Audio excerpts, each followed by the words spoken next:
A police officer slaps Zohran Mamdani without knowing who he is. 4 minutes later, New York comes to a halt. We have a dream of reaching 1,000 subscribers by the end of this month.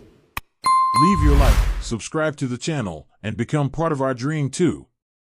The afternoon light over Astoria turned everything a warm, hazy gold, the kind of New York glow that made even overflowing trash cans and double-parked delivery trucks look almost cinematic. On 31st Street, the subway rumbled overhead as usual, steel wheels screaming against the tracks while conversations in 5 different languages tangled in the air below. Food carts hissed, shopkeepers leaned in doorways, kids in backpacks weaved between adults glued to their phones.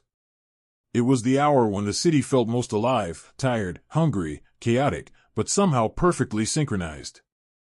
Standing right in the middle of that rhythm, holding a stack of flyers and talking to a small group of residents outside a laundromat, was Zohran Mamdani. He wasn't on a stage or behind a podium. He was exactly where he preferred to be, on the sidewalk, eye level with the people who had trusted him to carry their stories into the state capitol.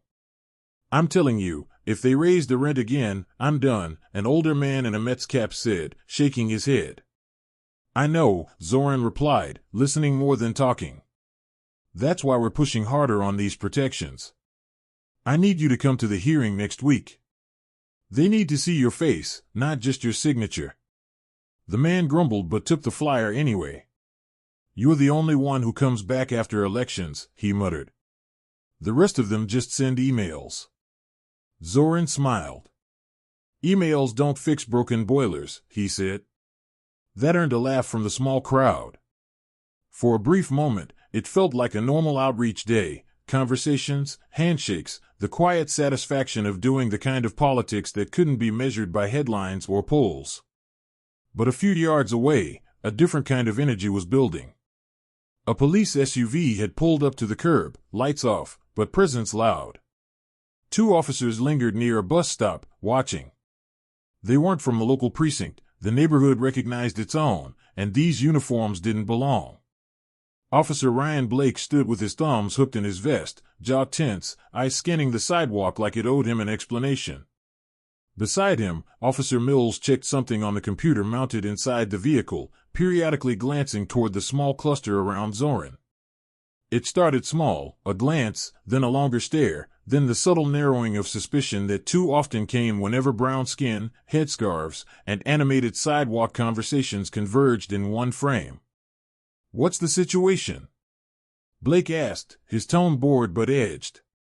"Call came in about loitering and blocking the sidewalk," Mills replied, clearly unconvinced. "Probably nothing. You know how people exaggerate." Blake snorted.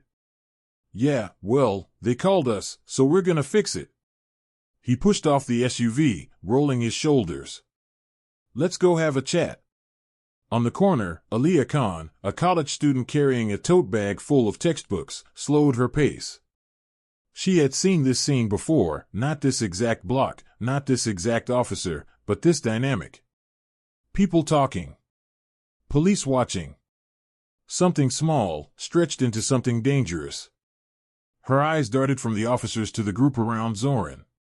She recognized him immediately. She'd watched his speeches on her phone late at night, feeling, for once, that someone in power sounded like her cousins, her neighbors, her father.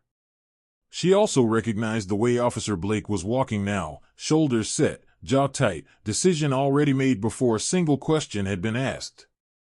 The hair on her arms rose.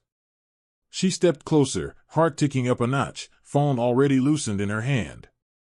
By the time Blake reached the group, the city's noise seemed to dim around the edges. He didn't start with a greeting. He didn't ask what was happening. He simply cut through the small circle of residents and planted himself in front of the assemblyman like a wall. "You can't block the sidewalk," he snapped. "Wrap it up." Zohran turned calmly, confused but not intimidated. "Officer, we're just talking with constituents," he said. "There's plenty of room for people to pass. If someone complained, we're happy to shift a little." His tone was measured, respectful, used to tense encounters but always anchored in dignity.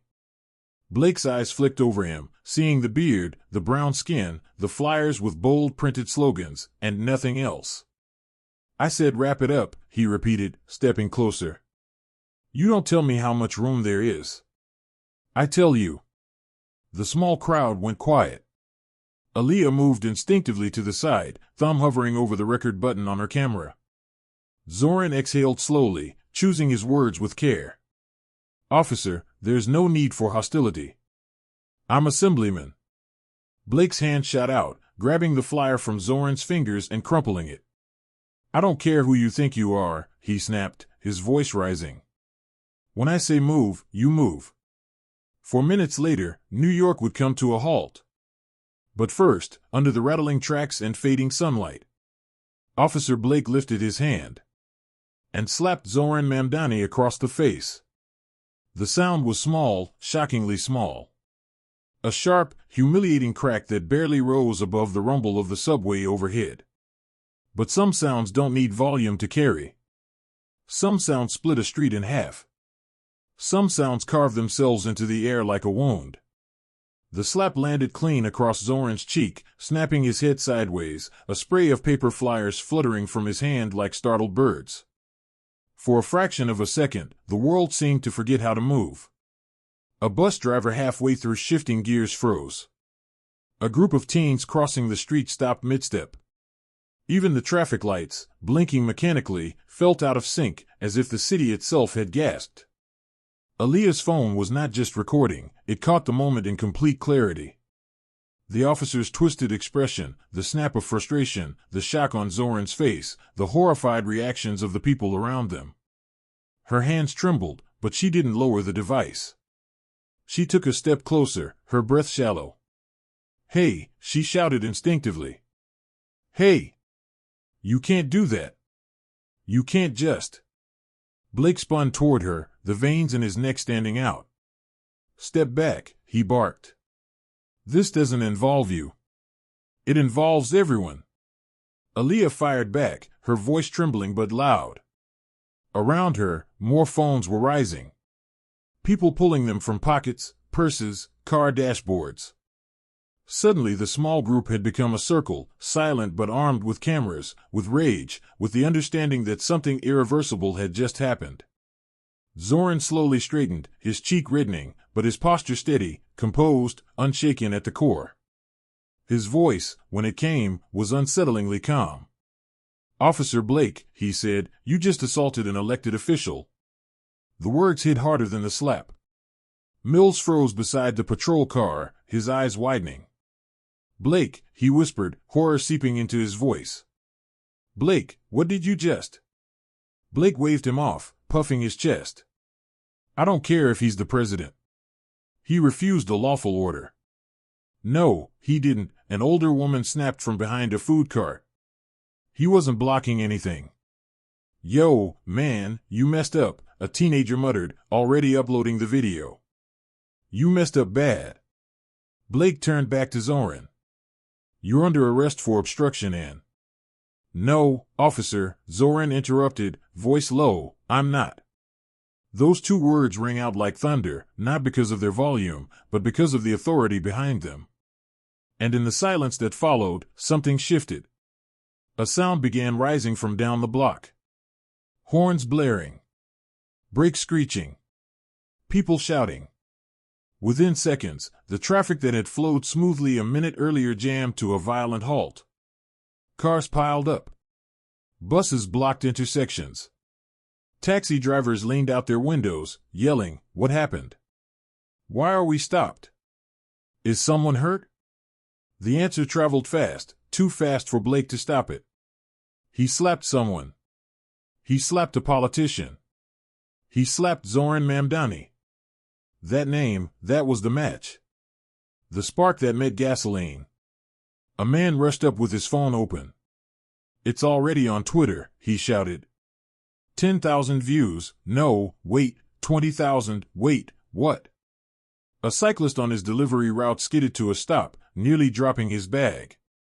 Bro, that's Zohran. Are you kidding me? A mother with a stroller shielded her child and glared daggers at the officer. How dare you put your hands on him? Within 2 minutes, the sidewalk was full. Within 3 minutes, the street was flooded.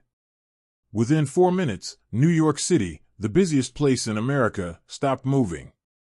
No buses. No cabs. No Ubers. No delivery vans. Traffic locked in every direction, horns blaring in angry, confused unison. And in the eye of the storm stood Zohran, not yelling, not retaliating, not flinching. Just watching calmly as the truth spread faster than the officer could blink. Officer Blake looked around, suddenly realizing what he had triggered. Panic cut through his arrogance. Mills whispered, "You hit the wrong guy, Blake." But it was too late. The city had already chosen its side. The tension in the street snapped like a cable, suddenly, violently, and with a force that even New York wasn't prepared for.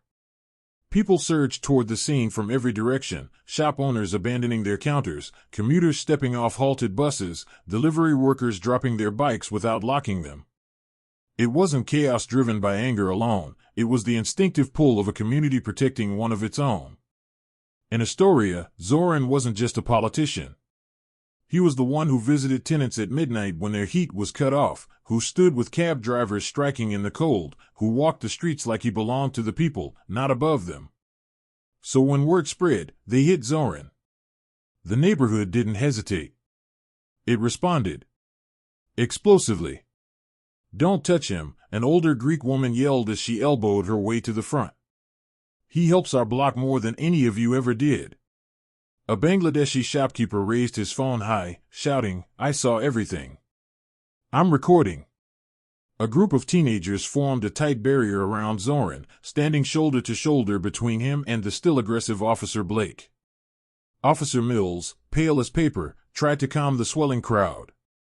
"Everyone step back, please step back." But his voice drowned under the roar of outrage. "That's our assemblyman. He didn't do anything wrong. You can't come into our neighborhood and assault people. Man's just slapped a hero, bro."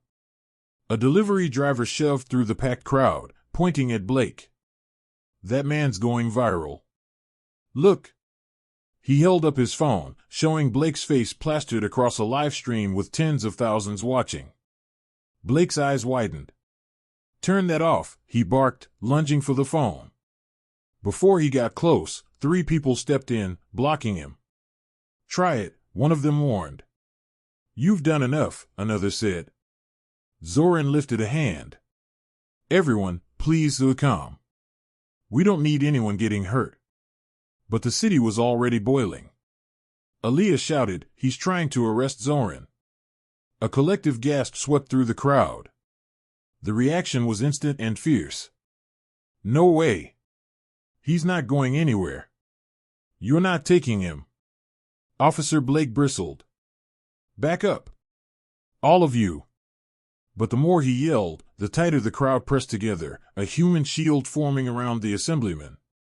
Within minutes, blue uniforms appeared at the far end of the block. Not 1. Not 2. 8 police cruisers. Sirens wailing. Lights slicing through the street like lightning. A woman screamed, "They're bringing more? For him? Are you kidding?" Another cried out, "He didn't touch anyone." The cop slapped him. People turned their cameras toward the new officers rushing in, shouting for accountability. The crowd grew loud, not violent, but immovable. Arms locked. Bodies standing strong. A single chant rose from somewhere in the back, spreading like fire through dry grass. "Let him go! Let him go! Let him go!"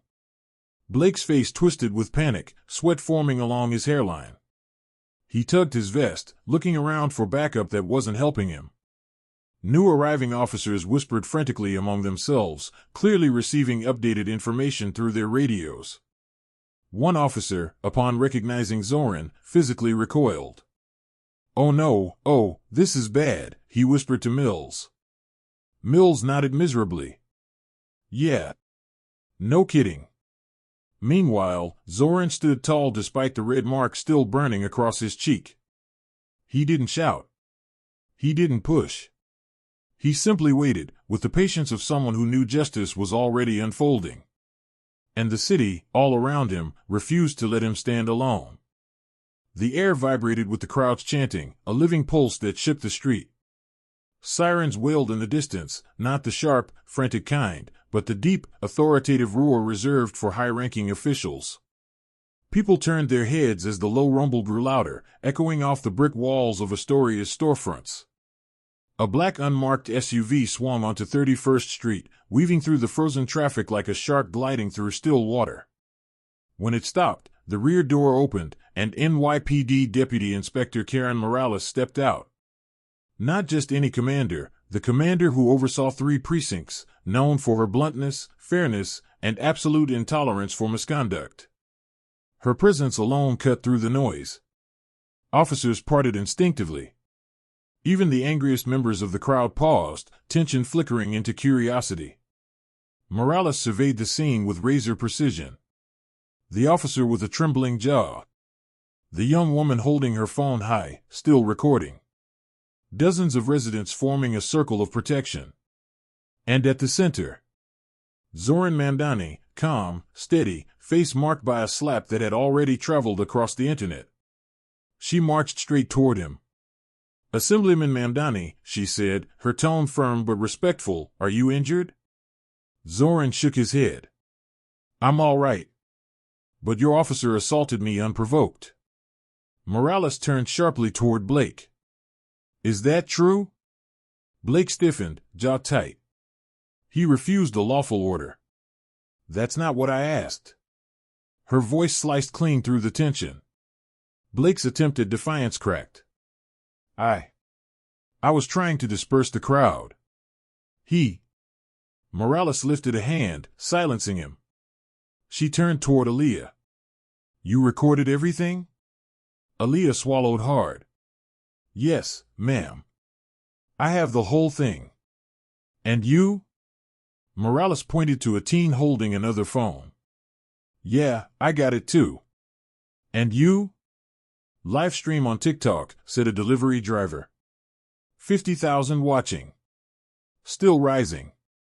Morales inhaled sharply. She didn't need to watch the videos. She didn't need more explanations. She had more than enough. "Officer Blake," she said, stepping forward, "hand me your badge." The street went silent. Phones rose even higher. Blake froze. "What?" he whispered. "Badge. Now. You can't do that here." "I am doing it here." Her voice carried the weight of an entire department. "You assaulted an elected official, escalated a harmless situation, and endangered a community." Blake's face twisted, rage and fear battling under his skin. He slowly pulled the badge from his chest. Morales took it without flinching. Then she said the words that detonated across the block. "Officer Blake, you are relieved of duty effective immediately." Gasps rippled through the crowd. A few people even clapped before catching themselves, remembering this wasn't a performance, this was justice unfolding in real time. Mills swallowed, staring at his partner as if watching a building collapse. "Ma'am," he stammered, I told him to calm down." "I'll review your conduct separately," Morales said curtly. "Step back." The commander turned back to Zohran. "Assemblyman, I deeply apologize on behalf of the NYPD. We'll open a full investigation, and bodycam footage has already been secured." "Thank you," Zohran said quietly. "But these people..." He gestured to the crowd. "They protected me before anyone in uniform did." A murmur went through the onlookers, gratitude, pride, solidarity. Morales nodded. "And we will thank them too." But before she could continue, someone shouted from the back of the crowd. "Check the video." The officer had his gun unlatched. Another voice chimed in, he was reaching for it after the slap. The street erupted again. Anger. Fear. Shock. Morales's expression darkened. "Everyone stay exactly where you are," she commanded. "We're not done here." What she found next would change the tone of the entire incident. and expose a far deeper threat than a single violent officer. The moment the words "he unlatched his gun" echoed across the street, the crowd lurched forward instinctively. Fear turned into a force all its own. Parents pulled children closer. Shopkeepers stepped out of their stores. The teenagers who had formed a protective line around Zohran tightened their stance like a living shield. A ripple of horror traveled through the neighborhood because everyone knew what that meant.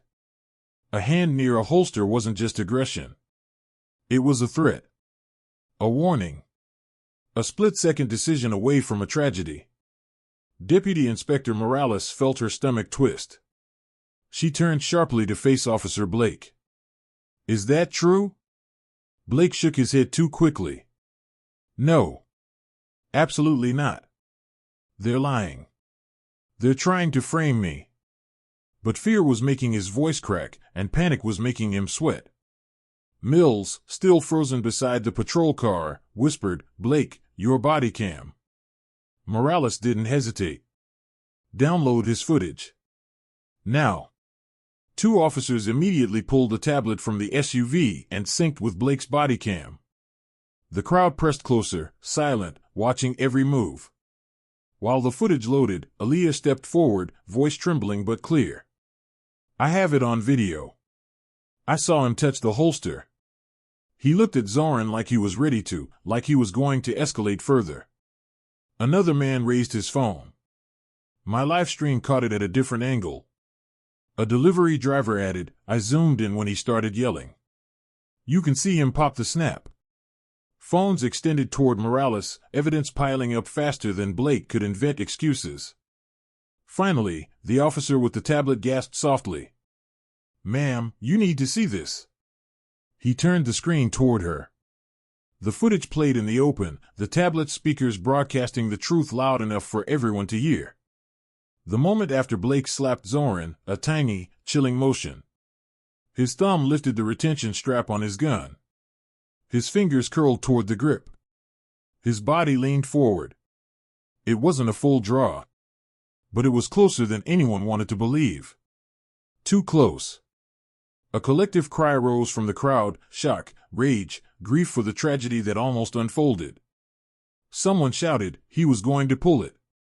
Another voice screamed, "He tried to escalate it. He could have killed him." A mother sobbed into her scarf, "My God, this could have ended in blood." Morales' jaw clenched.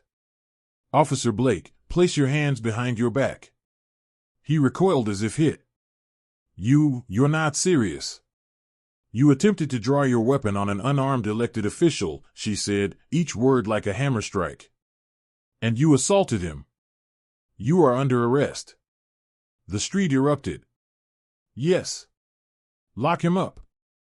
This is justice." Blake lunged backward. "No. I know my rights. I want a lawyer." "You will get one," Morales replied, stepping forward, "after you're processed." Two officers grabbed his arms. Blake thrashed, veins bulging in his neck.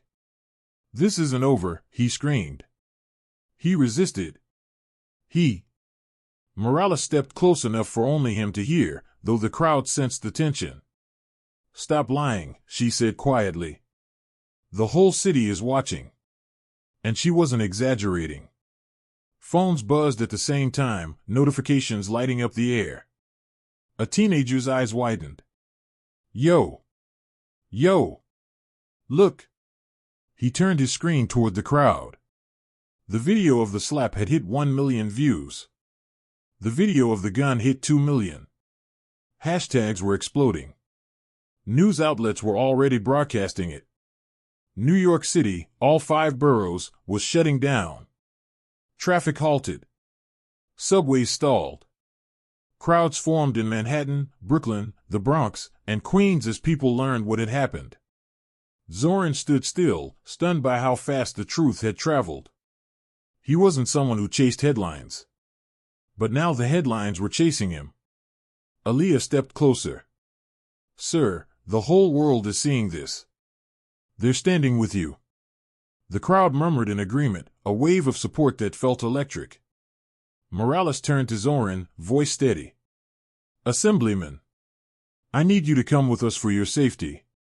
The precinct is secure. The streets aren't.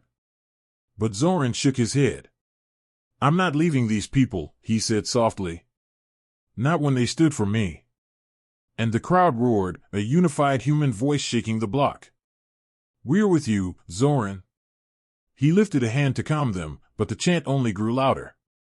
New York had chosen its hero. And the city would not back down.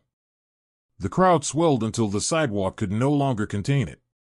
What began as a handful of witnesses had grown into hundreds, then thousands, spilling across 31st Street, blocking traffic for 4 full blocks. People poured out of restaurants, bodegas, laundromats, barbershops. Taxi drivers left their cars in the middle of the road. Delivery workers parked their bikes and joined shoulder to shoulder. It was no longer just a neighborhood gathering. It was a movement forming in real time. A march without leaders, without megaphones, without planning. A march powered purely by the injustice everyone had witnessed. We want justice. We want justice. We want justice. The chant rolled through the air like thunder. Deputy Inspector Morales looked around, realizing the situation had evolved far beyond police protocol. Her officers weren't controlling the crowd, they were surrounded by it, absorbed into it. But unlike typical protests, there was no violence, no pushing, no destruction. Just unity. Unbreakable, undeniable unity. Assemblyman, please, Morales urged, let us escort you out. We can't guarantee your safety in this density. Zohran stepped forward, his cheek still red from the slap, his face resolute. I won't hide behind tinted windows while the people who protected me stand here alone. Morales exhaled sharply. Then what do you want to do? He turned to the crowd and lifted his hand. The chanting softened, rippling into quiet anticipation. Thousands of eyes focused on him. Zohran spoke without a microphone, but his voice carried like he was amplified by the city itself. Today, you stood with me. The crowd cheered. Today, you protected me when someone in power abused their authority. More cheers. And today, I will walk with you. A roar exploded across Astoria. People raised their phones, live streaming the moment that had already made national headlines. Where are we going? Someone yelled. Zohran looked at the blocked-off street, the endless sea of supporters. To the precinct, he said. We're going to make sure justice doesn't disappear behind closed doors. A hush fell. Then, a spark. A flame. A wave. To the precinct.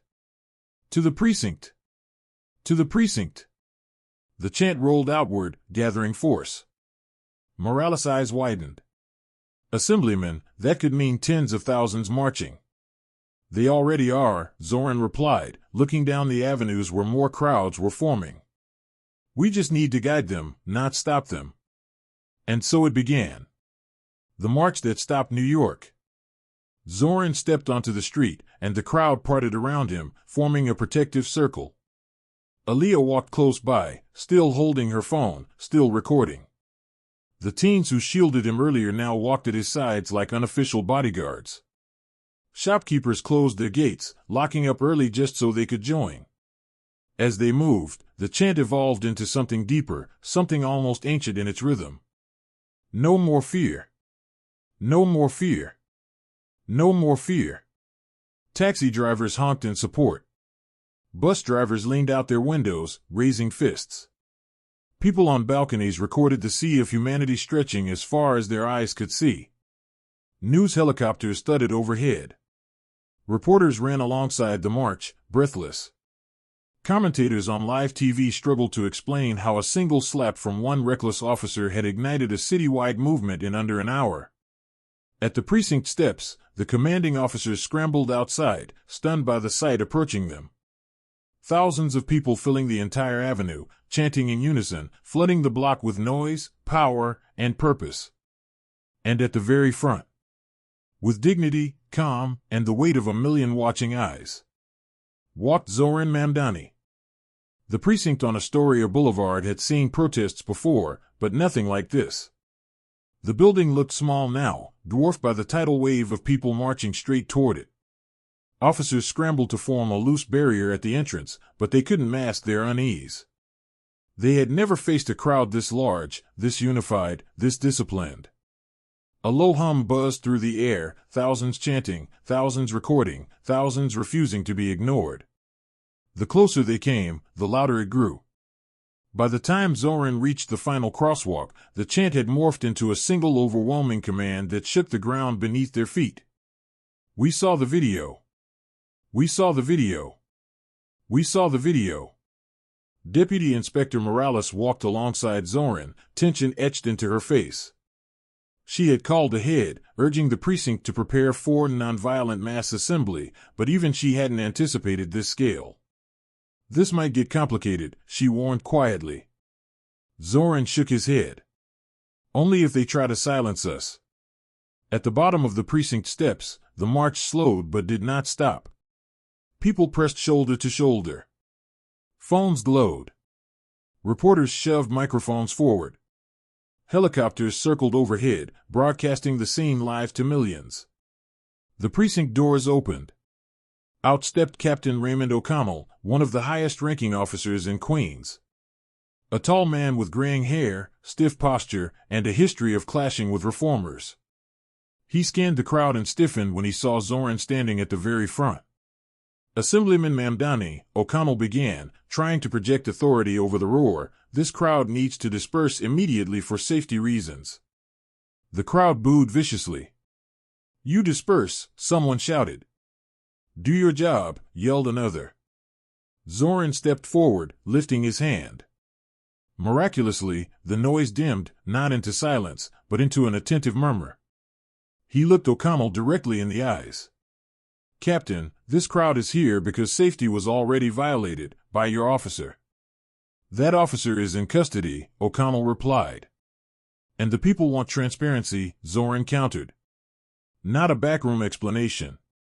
Not a quiet suspension. Accountability.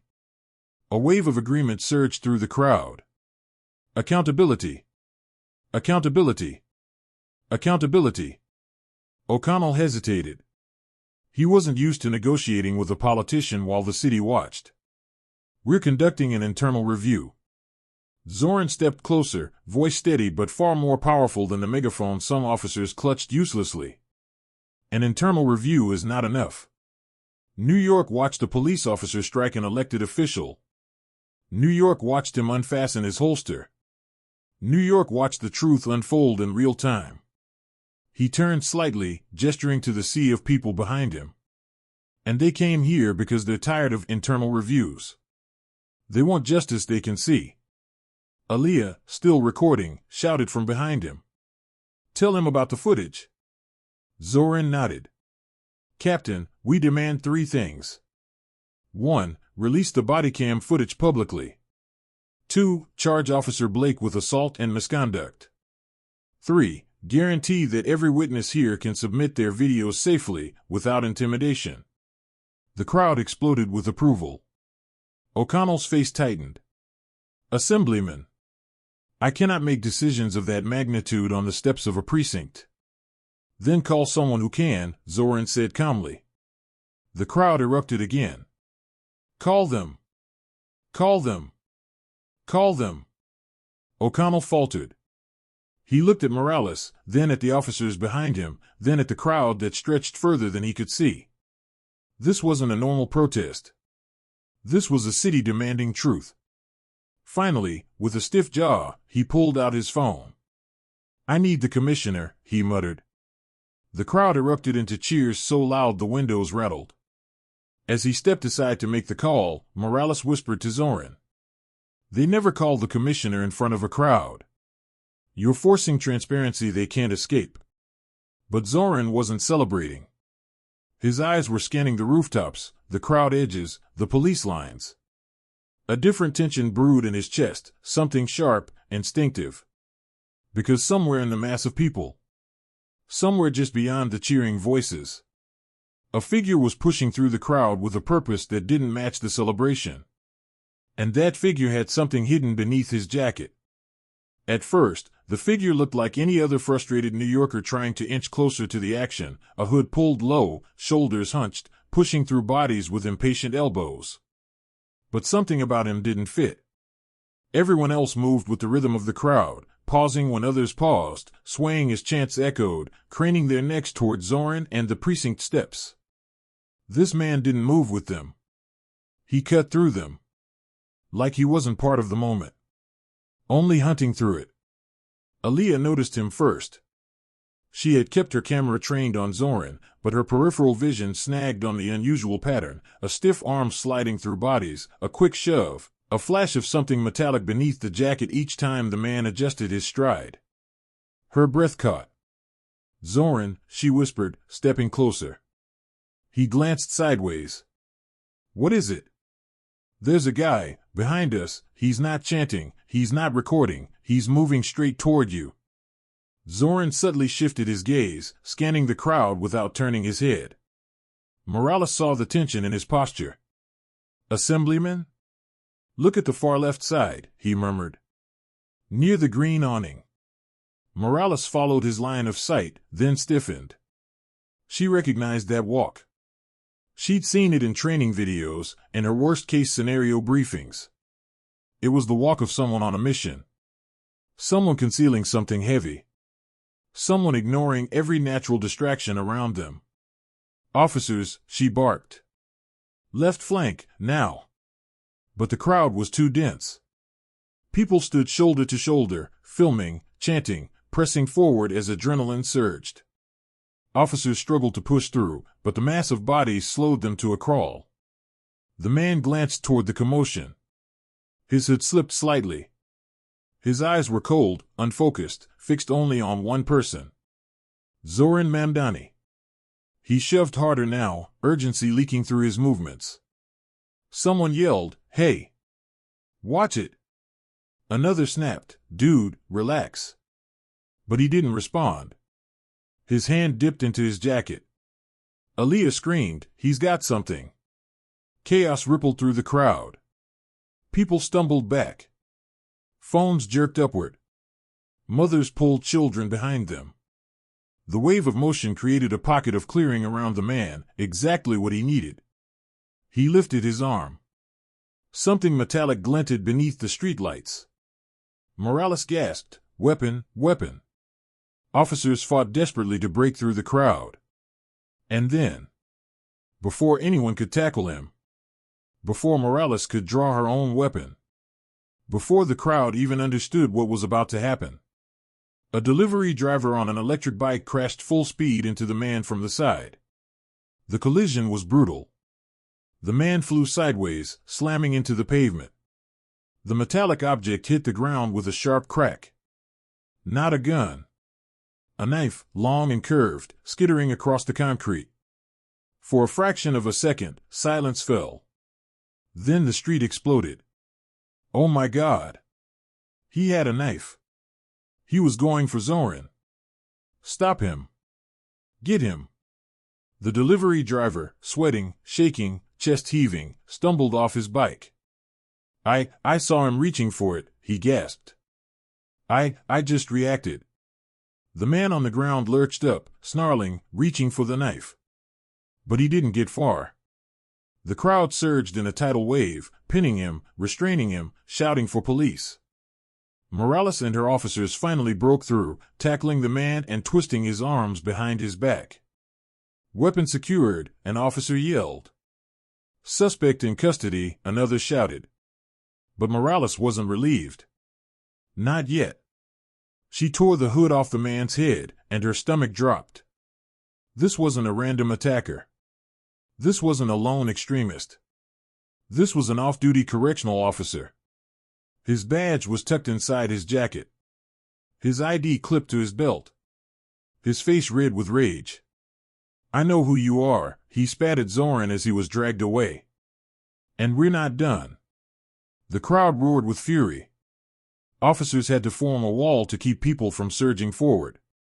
Aaliyah turned to Zohran, breath trembling. They're targeting you." Zohran swallowed hard, eyes heavy but steady. "They're targeting all of us," he corrected softly. Everything we stand for. And that meant one thing. The fight wasn't just local anymore. It had become national. Within minutes of the knife-wielding attacker being dragged away in handcuffs, the scene outside the precinct transformed from a local uprising into a national moment. News alerts lit up phones across the crowd like flashes of lightning. Screens vibrated. Notifications buzzed nonstop. Suddenly, voices started shouting from every direction. CNN just cut to live coverage. MSNBC's talking about it. Fox is spinning it, of course. It's trending #1 in the country. Every major network had gone live. Reporters elbowed through the street with cameras and earpieces, breathless, scrambling to get closer to Zohran. A helicopter spotlight swept across the crowd, illuminating thousands of raised hands, waving signs made hastily from cardboard, chanting voices rising like a tidal wave against the night sky. #Justice for Zohran hit 1 million tweets. #Hands off our communities passed 5 million views. And the video of Officer Blake's slap, paired with the footage of the off-duty correctional officer charging through the crowd with a knife, shattered every social media record of the year. America wasn't just watching. America was shaking. Inside newsrooms, anchors whispered urgently to producers. Is he safe? Has the NYPD said anything official? Is this connected to extremist groups? Some commentators already speculated whether the attack was motivated by a political grudge, Islamophobia, or backlash against Zohran's work. Others debated police reform live on air, shouting over each other as images of the massive crowd in Astoria filled the screen. But out here, on the street, the roar of humanity drowned out the noise of the pundits. We stand with Zohran. We stand with Zohran. The chant rolled like thunder up and down the avenue. Deputy Inspector Morales stood near the precinct doors, visibly shaken. She wiped sweat from her brow as she assessed the situation. A knife, she muttered. And a badge. This is bigger than local misconduct. Zohran nodded, his expression somber, thoughtful. This wasn't random, he said. It was meant to silence a message. To intimidate a community. Aaliyah stepped closer. Her voice trembled, but her words were steady. The whole world is watching you now. Whatever you say next, millions will hear it. The weight of that truth settled heavily on the street. Every camera turned toward Zohran. Reporters leaned forward, mics raised. Drones hovered overhead. A hush spread through the crowd, gradual but powerful, as thousands of people waited for him to speak. But before he could, Deputy Inspector Morales received a call. Her radio crackled violently. She pressed a hand to her earpiece. What? Are you certain? Confirm that. Now. Her face drained of color. Zohran stepped closer. Inspector, what is it? She hesitated. Every instinct told her not to say it out loud. Not in front of cameras. Not in front of thousands. But she also knew hiding it would be worse. She lowered her voice. Assemblyman, the FBI just contacted us. The attacker wasn't acting alone. Zohran's eyebrows tightened. Meaning? Morales swallowed hard. Meaning this is part of a coordinated threat. Aaliyah clutched her chest. The crowd behind them shifted anxiously. But Morales wasn't done. She leaned even closer, her words barely audible. And the target wasn't just you. Zohran froze. What do you mean? Morales exhaled shakily. The crowd, the march, this whole gathering, they planned to escalate it. You stopping that officer today didn't just expose misconduct. It disrupted something far bigger. Zohran felt the weight settle on his shoulders like iron. Aaliyah whispered. What were they trying to do? Morales closed her eyes for a moment. Then answered. The FBI believes extremists were planning violence, disguised as protesters, to blame it all on your supporters. Gasps tore through the front rows. Camera shutters clicked frantically. Reporters scrambled, shouting into microphones. And for the first time that night, Zohran felt not outrage, but a chilling, sobering fear. Because the fight was no longer just about a slap, or a single officer, or even a knife attack. This had become something far deeper, something systemic, something organized. And the next move he made could determine whether the city stayed united or was torn apart. The weight of the FBI's revelation hung in the air like dense fog. Even without microphones, without speakers, without anyone announcing it publicly, the energy in the crowd shifted instantly. People sensed something was wrong, something bigger than they could see. Chants softened. Movement slowed. Tension rippled through the bodies packed shoulder to shoulder. Zohran looked at Deputy Inspector Morales, at Aaliyah, at the thousands of people waiting with fearful eyes, and he realized something. If he let panic spread, the night would spiral. If he said nothing, rumors would consume the truth. If he chose anger, millions watching live would feed on it. But if he chose clarity, compassion, leadership, he could save the moment. He stepped forward, onto the first step of the precinct, into the glow of 1,000 camera phones. The crowd fell completely silent. Even the helicopters overhead hovered steadier, as if sensing the gravity of what was coming. Zohran drew a breath, and he began. "New York," he said softly. The word alone sent a wave of emotion through the crowd. "My sisters, my brothers, my neighbors." He scanned the faces before him, Muslim, Jewish, Black, Latino, Greek, South Asian, Arab, white, immigrant, native New Yorker. People who rarely stood together now stood as one. "Tonight, you showed this city, and this country, what community really means." Murmurs of agreement. A few cheers. You protected one another. You stood up for truth. You demanded justice instead of violence. Phones lifted higher. Some people cried quietly. And yes, a threat was discovered. A threat meant to divide us. A threat meant to turn this beautiful, united crowd into a headline of chaos. Gasps. Fear trembled briefly through the crowd. Zohran lifted a calming hand. "But hear me clearly." His voice strengthened, amplified by the sheer force of conviction. "They failed." The crowd inhaled sharply. "They failed because you refused to be provoked. They failed because you refused to let hatred guide you. They failed because standing together scares them more than any protest ever could." A roar of approval surged forward, but Zohran raised his hands again. He wasn't done. "I will not let this moment be twisted into fear. I will not let this city be manipulated into fighting itself. And I will not stay silent when our communities are targeted, whether by violence, or intimidation, or broken systems that allow abuse of power." Aaliyah wiped tears from her cheeks. Morales watched him with something like awe. "But I also want to say this." He stepped another level higher on the steps, now towering above the crowd. "We are not here tonight because of hate." Thousands leaned in. "We are here because of love."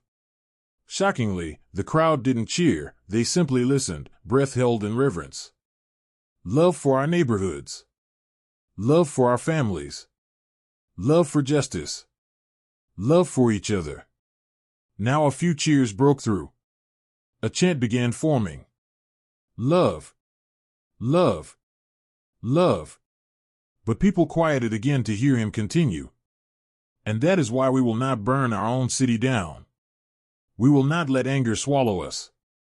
We will not give our enemies the satisfaction of seeing us divided." He pointed toward the precinct's doors. Toward the officers watching nervously. Toward the cameras capturing everything. "Instead, we demand real accountability. Real reform. Real transparency." Cheers erupted, thunderous and unified. "And tomorrow morning," Zohran continued, voice rising with inspiring power, "I will stand on the steps of City Hall and call for the release of all bodycam footage. For full charges against the officer who assaulted me. For protection of every witness standing here. and for an investigation into the extremist plot uncovered tonight. Now the crowd truly roared. Chants erupted like waves crashing against the precinct. Justice! Justice! Justice! Zohran let them chant for several long moments before he lifted his voice one final time. But for tonight, he pointed at the thousands before him. At this moment, he pressed a hand to his chest. With everything in me, he smiled softly. I am proud of you. The roar that followed could be heard 3 blocks away. People embraced. People cried. People chanted his name. And in that moment, with police, protesters, reporters, and an entire nation watching, New York didn't feel afraid. New York felt alive. United. Powerful. Unbreakable. Morning came slowly to New York, hesitant, heavy, as if the city itself was unsure how to step into the day after what had unfolded the night before. News helicopters still circled overhead, but now they drifted lazily, capturing aerial shots of streets that had been overflowing with people just hours earlier. The precinct was roped off with barriers, swarming with journalists, officers, and federal agents. Reporters spoke into cameras with the earnest urgency usually reserved for breaking national disasters. Last night, Astoria became the epicenter of a massive public demonstration. The footage has now surpassed 30 million views. Federal investigators confirmed a coordinated threat. Inside the precinct, the atmosphere was tense. Officers whispered in small clusters. Phones rang nonstop. The break room TV showed a montage of Zohran's speech replaying across networks, commentators praising it, critics spinning it, anchors calling it one of the defining political moments of the year. But Zohran wasn't watching the news. He was sitting quietly in a modest office inside the precinct, sipping bitter black coffee from a paper cup. He hadn't slept. Not because he was afraid, but because he was thinking, planning, weighing the responsibility now resting on his shoulders. A gentle knock broke the silence. Aaliyah peeked her head in, dark circles under her eyes but a determined expression on her face. "Are you okay?" she asked softly. Zohran managed a tired smile. "I should be asking you that." She stepped inside. "I've been up all night answering messages. My video hit 18 million views." He blinked. 18? She nodded. People from London, Paris, Jakarta, Lagos, they all saw it. They all want to know what happens now. Before he could respond, Deputy Inspector Morales entered, carrying a folder so thick it looked like it might burst. "Assemblyman, FBI representatives will brief us in 10 minutes. They've confirmed multiple online threats linked to extremist groups. Last night wasn't an isolated incident." Zohran inhaled slowly. "I see." Morales hesitated before speaking again. "You did something last night I've never seen. You kept the city together. You prevented a riot. You gave people hope." He shook his head. "They protected each other. I just spoke." "Don't downplay it," she insisted. "If you hadn't stepped up, we'd be telling a very different story today." Before anyone could say more, an officer rushed down the hallway. "Assemblyman Mamdani, City Hall is calling. They want you there immediately. Reporters are already gathering." Aaliyah's eyes widened. "You're going to speak again?" Zohran stood, straightening his jacket. "No." She frowned. "Then what?" He met her gaze with quiet resolve. "I'm going to show them." Minutes later, escorted by Morales and several officers, Zohran stepped out of the precinct's side entrance. To his surprise, the crowd had returned. Not thousands like the night before, but hundreds. People holding signs. People holding flowers. People holding hands. And when they saw him emerge, a murmur spread. "There he is. Zohran. He's okay. Thank God." An elderly Greek woman pressed forward, clutching his arm. "Eat something," Please, she said sternly, handing him a paper bag full of pastries. A group of teenagers cheered when he smiled.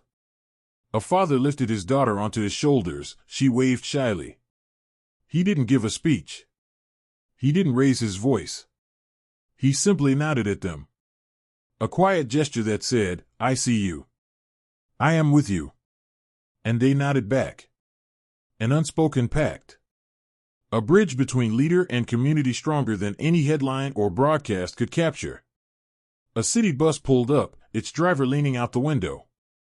"You need a ride to City Hall?" The crowd laughed, but then realized that might not be a joke. Morales leaned over. "Assemblyman, considering what happened last night, we can escort you in an unmarked vehicle." Zohran shook his head gently. "No. I'm going the way the people go." He stepped toward the waiting bus. The driver opened the door. Aaliyah covered her mouth in disbelief. Morales pinched the bridge of her nose, mumbling, "This man is going to age me 20 years. But the crowd loved it. They erupted in cheers as Zohran boarded the city bus like any other New Yorker. No security detail. No tinted SUV. Just a seat by the window. Just a man among the people. And as the doors closed and the bus pulled away, the cameras caught a moment that would become iconic. New York's most talked about figure riding to City Hall on public transit, surrounded by ordinary citizens who refused to let him stand alone. City Hall had seen chaos before: protests, press frenzies, political storms. But nothing like this. When the bus carrying Zohran pulled up to the curb, the steps of the historic building were already filled. Not with angry mobs or screaming crowds, but with people standing in disciplined rows, holding signs of unity. Protect our communities. We believe in justice. No more fear. We stand with Zohran. Reporters swarmed immediately, shocked to see an assemblyman stepping off a public city bus surrounded by ordinary New Yorkers who escorted him like a protective phalanx. Aaliyah stepped off behind him, still recording. Morales followed, hand near her radio, eyes scanning rooftops. But something was different now. The fear from last night had dissolved. In its place was a powerful calm. The calm of people who refused to be silenced. Inside City Hall, the main press chamber buzzed with frantic energy. Cameras were mounted on every surface. Tripods. Livestream rigs. Microphones labeled with every major news outlet: CNN, BBC, Al Jazeera, Univision, MSNBC, ABC, Fox, NPR. The press secretary swallowed hard as Zohran entered. "Assemblyman Mamdani, the mayor is waiting." But when they approached the podium, it wasn't the mayor who stepped aside. It was the mayor making space for him. Tonight, the mayor announced, New York will hear from the man who saved our city from chaos yesterday. Assemblyman, the floor is yours. Zohran stepped up to the podium. Lights flashed. Silence fell. Every camera in America, and millions of screens worldwide, focused on him alone. He didn't read from notes. He didn't clear his throat. He simply placed his hands on the podium and spoke with a quiet clarity that commanded the room. Last night, he began, was not about me. Hundreds leaned forward. Last night was about what happens when ordinary people refuse to let injustice pass them by. He recounted the events calmly: Blake's assault, the crowd's protection, the knife attack, the FBI's discovery of organized extremism targeting the march. But let me be very clear, he continued, voice unwavering. Violence was prevented not by police barricades, not by political authority, but by a community standing shoulder to shoulder. Cameras clicked. Journalists scrambled for every word. And today, in the name of that community, I demand transparency. He stepped aside and lifted a small remote device from the podium. This morning, I filed an emergency request for the public release of all footage related to last night. Body cams. Street cameras. Bystander videos. Everything. He pressed the button. A massive screen behind him lit up. The footage played. The slap. The unlatched holster. The attempted knife attack. The live streams. The chants. The unity. Every angle. Every truth. Unedited. Undeniable. Gasps echoed through the chamber. Some reporters covered their mouths. Some blinked rapidly, stunned. Some simply whispered, "My God." And then Zohran delivered the most important line of the entire day. The line that would replay across the country for decades. This wasn't an attack on me. It was an attack on the right of every New Yorker, every American, to exist without fear. A hush. A stillness. Then a single clap. Then another. Then the entire chamber rose to its feet in a standing ovation. But Zohran wasn't finished. He raised a hand to quiet the room. "There's one final truth I need to share with the city." He nodded toward Morales. She stepped forward with a folder and handed it to him. Inside was the FBI's classification report. About the extremist plot. About the group responsible. About the intended targets. But Zohran didn't read it. He placed it on the podium. "Hatred wants us to look at this folder and tremble," he said. "Extremists want us to fear shadows and blame our neighbors." He pressed the folder closed. Night-wide cameras zoomed in. But the truth is this. We are more powerful together than they are in the dark. And we always will be. The chamber erupted again, cheers, applause, tears. The mayor placed a hand on his shoulder. Reporters shouted questions that drowned one another out. Aaliyah hugged him tightly, unable to speak through her tears. Morales wiped her eyes in secret, pretending to check her radio. Outside, the crowd exploded with celebration as news broke. Full footage released to the public. Officer Blake to face multiple felony charges. Correctional officer arraigned for attempted aggravated assault. FBI launches nationwide investigation into extremist network. And at the center of it all, calm, steady, humble, walked Zohran Mamdani. Not as a victim. Not as a hero. But as the man who reminded New York of something it had forgotten. That unity is stronger than fear. And that justice belongs to the people. The story would be told for generations. The footage would become part of civil rights history. And Zohran would carry the city forward. Not with power, but with the trust of the people who stood with him when it mattered most. If you made it this far, subscribe, leave your like, and tell us where you're watching from. Thank you, and see you next time.